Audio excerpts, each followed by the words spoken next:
وسهلا ومرحبا بمتتبعي قناة الشمولية. مرة أخرى نعود لتتبع السيري اللي بديناه ديال ليغاف اللي هو استراحة الأحد، اللي عطينا الاسم استراحة الأحد، اللي غادي نشوفو لي بييج ليغاف اللي يمكن يديرهم أي لاعب في الافتتاحية. لذلك سوف نكمل هذا الافتتاحيات. اليوم سوف نرى غامبي دو دام اكسبتي، غامبي دو دام اكسبتي اللي هي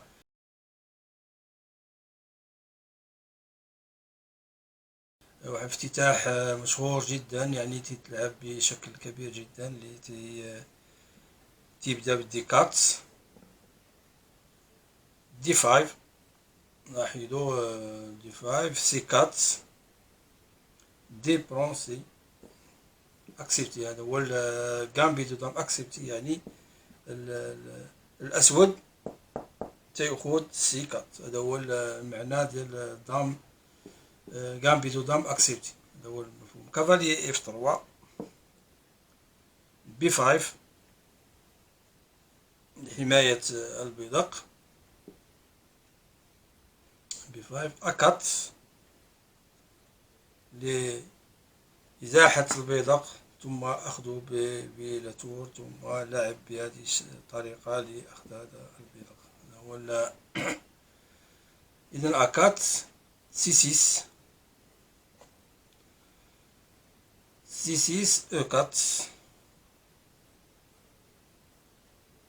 أو3 عفوا أو3 لحماية البيدق، أو3 فوت دي 7 دائما لحماية البيدق، فوت دي 7 كافالي أو 5 للضغط على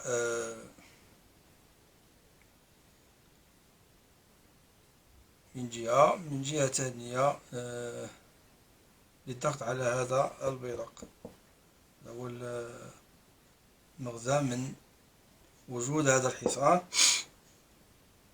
إذن كافالي 5 أو 6 أو 6 كانت غير جيدة في هذه المقابلة. فو أ برون سي برون بي 5. يلاحظوا أنه هذا هو الخطأ اللي يقع فيه الأسود، أنه دام اف 3 يضغط على لاتور ثم يشيك هنا، يشيك مات. يعني هذا هو البياج اللي ديال الأبيض. لاحظتوا كيف أنه الحصان عندما جاء الحصان كان المفروض أن الحصان يطارد بالبيدق أو يطارد بالحصان أو لعب بالحصان هنا لحماية هذا البيدق. لذلك هذه اللعبة كانت غير جيدة بالنسبة للأسود في هذا الافتتاح. إذا لاحظنا أنه غامبي دي دام عند هذا البيج هذا. إذا نشوفوا بيج آخر في افتتاحية أخرى. ذلك إنسان في الافتتاحية لازم يحضر أكثر في هذه الافتتاحيات، لأنه غالبا ما تتوقعش بزاف، ولكن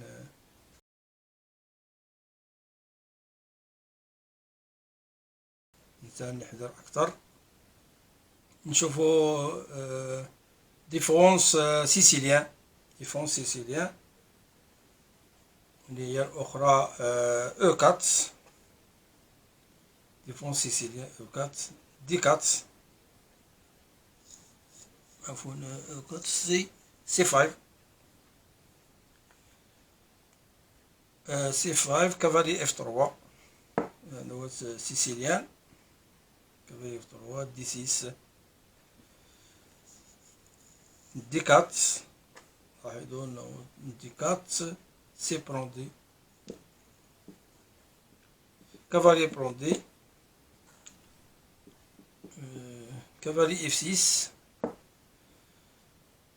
كافالي اف 3 كافالي اف 6 عفوا كافالي اف 6 كافالي سي 3 A6 لحماية هاد الخانة. A6 فو G5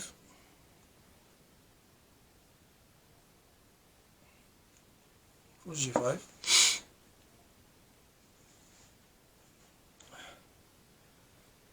O6 هذه بالنسبة ل E6 F4 دام B6 الضغط على هذا البيضاء ثم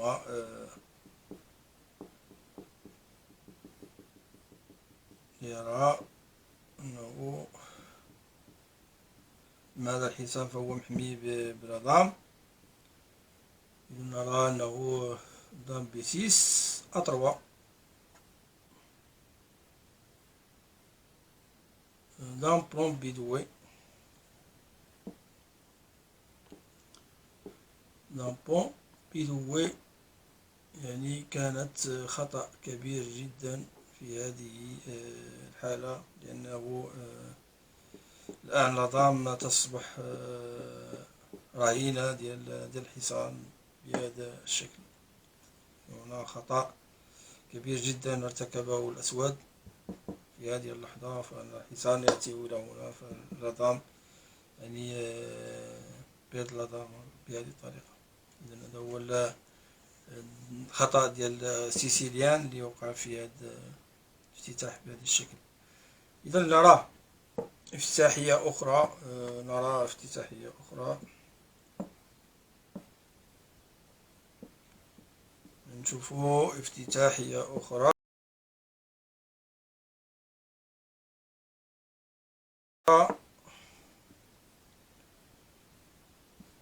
على سبيل المثال. شوفوا ديفونس فرونسيز، ديفونس فرونسيز، ديفونس فرونسيز E4 E6 D4 D5. إذن كافاليي C3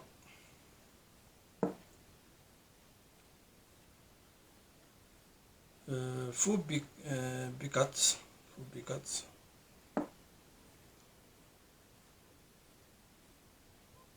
فو B4 E5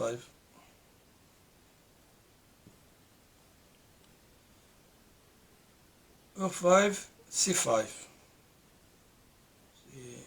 C5 A3 فو بلون سي بلون سي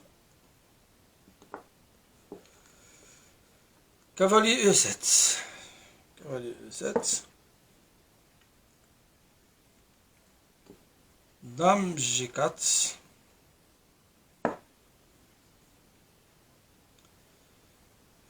دام C7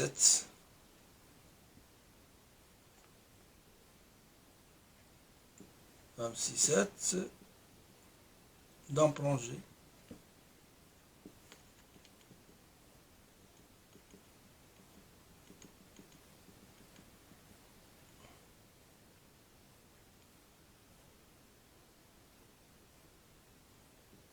دام بلون G7 tour G8 tour G8 دام بلون A7 دام بلون A7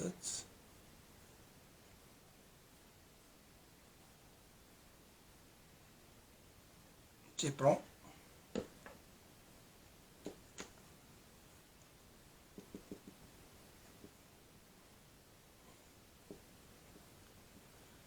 سي بلون دي كات كافاليي أدوي لحماية هذا البيضاء، حماية البيضاء كافاليي أدوي كافاليي B6 كافاليي عفوا بي سي 6 كافاليي بي سي 6 لحماية البيدق. كافاليي بي سي 6 سي برون دي 4. هذا هو الخطأ يرتكب. كافاليي سي لي نوار ديما بوزين هنا لاحظوا كيف أنه يقوم بأخذ هذا البيدق، ثم إذا ما أخذ هنا سوف يقوم بإشيك على هذا الشكل. لديه لاتور وعنده حصان.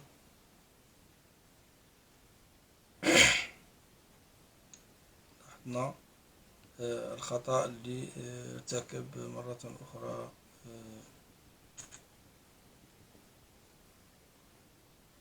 هذه خيارات كثيرة جدا. إذا ما أخذ هنا فإنه يأخذ، إذا ما خرج هنا فإنه يأخذ، إذا ما أزيل فإنه سوف يأخذ مرة أخرى بهذا الشكل.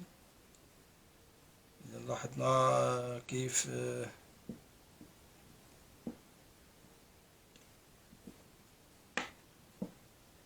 أما إذا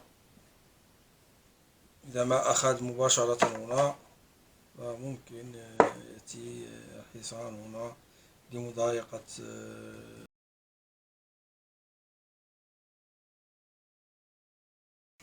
هنا هذا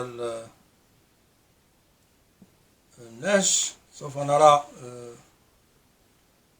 بارتي إيكوس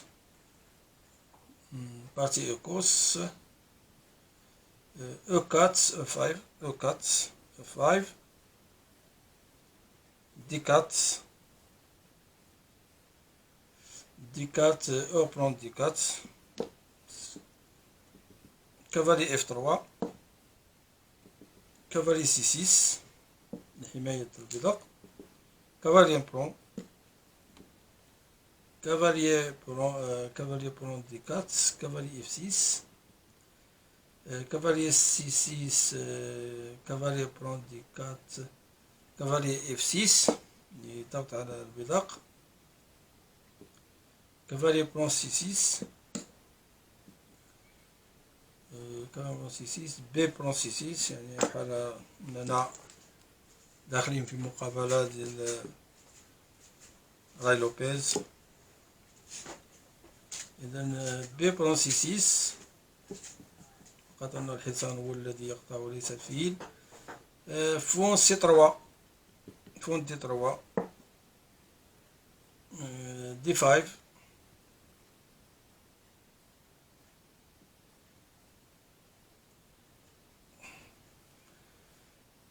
عفوا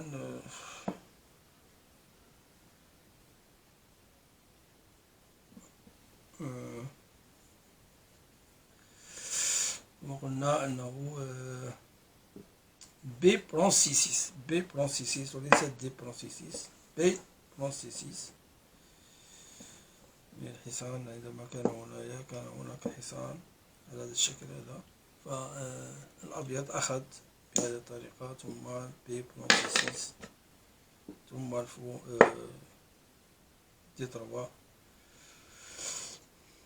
فو D3 D5 D5 F5 الضغط على الحصان. cavalier G4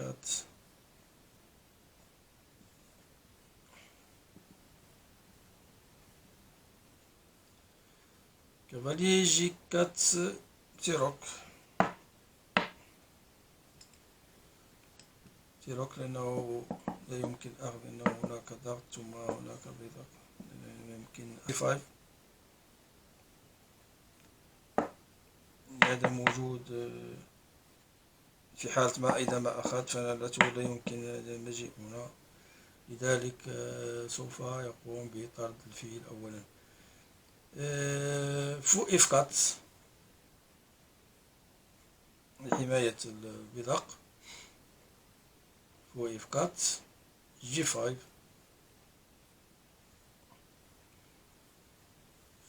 G5 فوت ديدوي. هو الخطأ، كان المفروض انه يلعب هنا احسن. هذا هو الخطأ ارتكب اعتقد. اذن فوت سي 3 قلنا عفوا فوت ديدوي دام او 7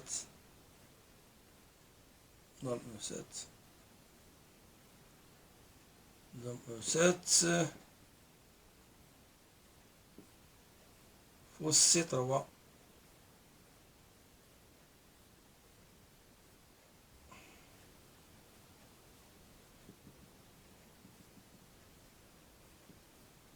سي 3 كافاليي او 5 حصان يأخذ بهذه الطريقة.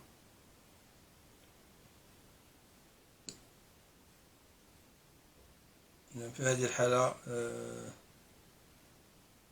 البلون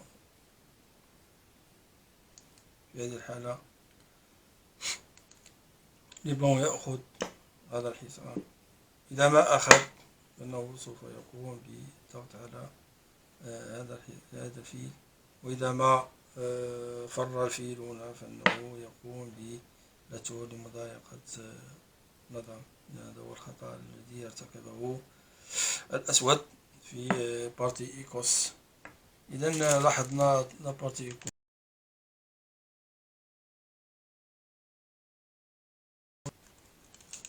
نشوف الآن ديفونس مودرن كيفاش غادي نحاولو نعالجو ديفونس مودرن. إذن ديفونس مودرن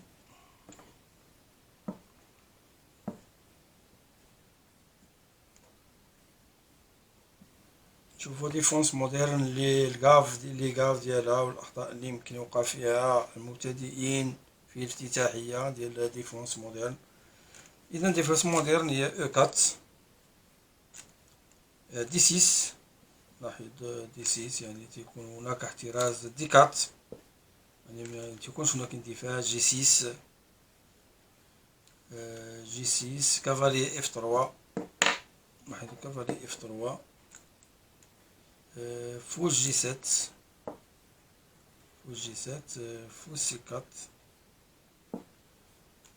فوز سي 4 كافالي دي 7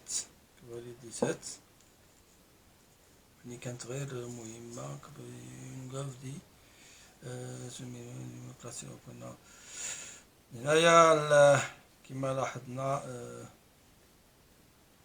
لو تكون في هذه الحالة هذه تيكون يشيك مثلا تيفوت بهذه الطريقة تيأخذ ثم تيقوم الحصان بشيك. إذا ما جاء هنا أنه يقوم بطلب لا دام بهذه الطريقة. أما إذا جاء هنا فنفس الشيء أنه فرشيت بالنسبة للملك. أما إذا صعد هنا فإنه تأتي لا دام يشيك في هذه الطريقة لأنه الحصان محمي. نلاحظ أنه تضحية خروج هذا الحصان بهذه الطريقة هنا منع نظام من التحرك، لذلك كان تضحية بالفيل بهذه الطريقة. إذا نرى مثلا على سبيل المثال أخذ. إذا ما أخذ فإنه مجبر على أنه يقوم بهذه النقلة ولا يأخذ احترازا ل خوف من في هذه الحالة أن الأبيض سوف يقوم يكمل المخطط بهذه الطريقة. إذا ما لعب هنا فإنه سوف يقوم بإشيك على سبيل المثال أو ضغط على هذا الفيل بهذه الطريقة.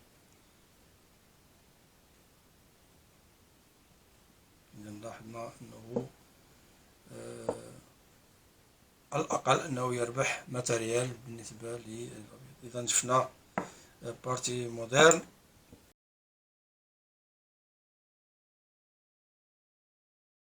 لبعض اللاعبين. إذا نشوفو غامبي دو دام، شفنا غامبي دو دام أكسبتي، نشوفو غامبي دو دام. إذا غامبي دو دام مرة أخرى كما قلنا دي 4 دي 5 سي 4 او 6 cavalier C3 cavalier F6 fouche G5 fouche G5 cavalier B17 E3 C6 cavalier F3 dame A5 يعني هناك A5 cavalier D2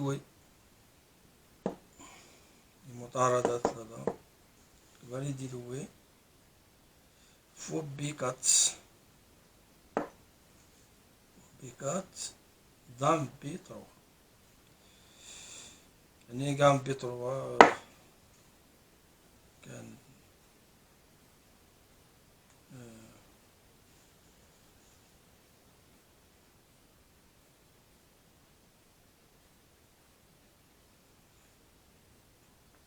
dame B3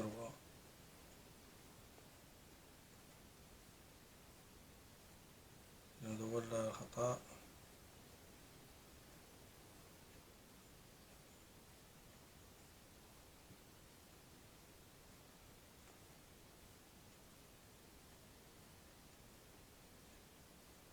لاحظوا هذا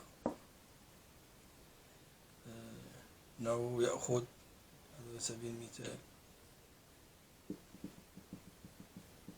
أو يأخذ بهذه الطريقة. إذا ما أخذ أنه إذا ما أخذ بالحصان ناويا أنه طالب النظام فإنه يقوم بإشيك ثم يأخذ بالبيضاق أو لا بالنظام على سبيل المثال يأخذ بالنظام سبيل المثال يأخذ بالنظام فإنه يأخذ الفيل بهذه الطريقة. إذن هو يقوم بربح قطعة. إذا هذا هو الكاف اللي يمكن يوقع مرة أخرى في مثل هذه افتتاحيات سريعة جدا. إذا لاحظنا سوف نرى آخر افتتاح ممكن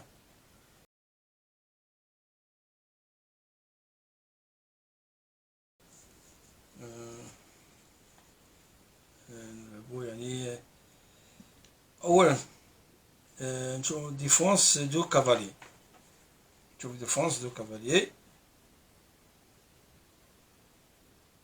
E4 E5 cavalier F3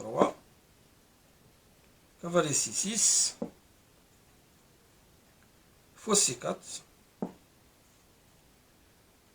cavalier F6 D4 اللي هو الديفونس دو كافاليي، يعني لي كافاليي تيخرجوا مع البيضاق هما الأوائل قبل ما الفو قبل ما الروك، يعني تيخرجوا للحصان لمساندة هذا البيضاق. هو الديفونس دو كافاليي اللي تنشوفو الآن. إذا قلنا فو C4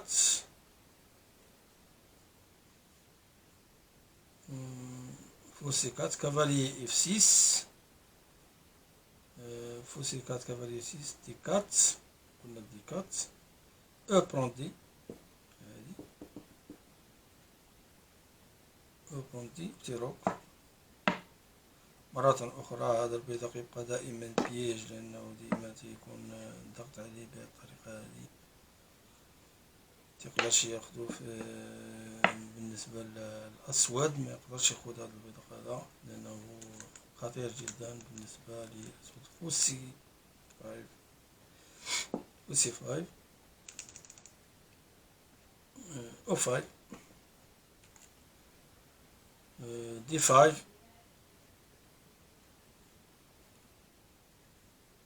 يعني طالب، وفي نفس الوقت فهو 5 دي 5 او برون اف 6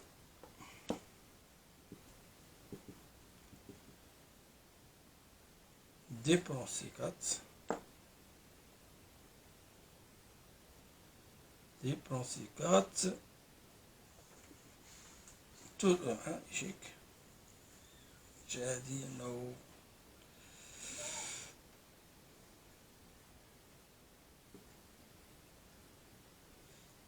تور او 1 إشيك فوق او 6 فوق او 6 كافاليي جي 5 ميم طون. لاحظوا كيف إذا ما أخذ فإنه يأخذ هذا الحصان، إذا ما أخذ فإنه يأخذ لا تور. ثم يكون هناك فيل ولا دام في هذه الاتجاه، يعني هناك ضغط مستمر على الأسود. كافاليي جي 5 دايم برون اف 6 برون اف 6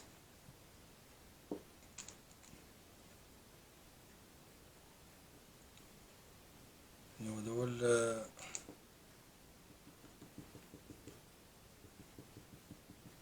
لاحظنا هذا الفيل هذا بأنه غادي يكون طريقة. إذن يأخذ، لا يمكن رك لا في هذه الناحية ولا هذه الناحية، لأن الحصان يراقب، ثم هناك قطعة تراقب. إذن فالأبيض مطالب بالأخذ، ففي هذه الحالة الأبيض يقوم بإيشيك. إذا ما دفع هنا فإنه يقوم بأخذ هذا الفيل. لاحظنا أنه ديفونس دو كافالي هي الأخرى عندها بيج ديالها خاص بها، ثم يقوم بالفيل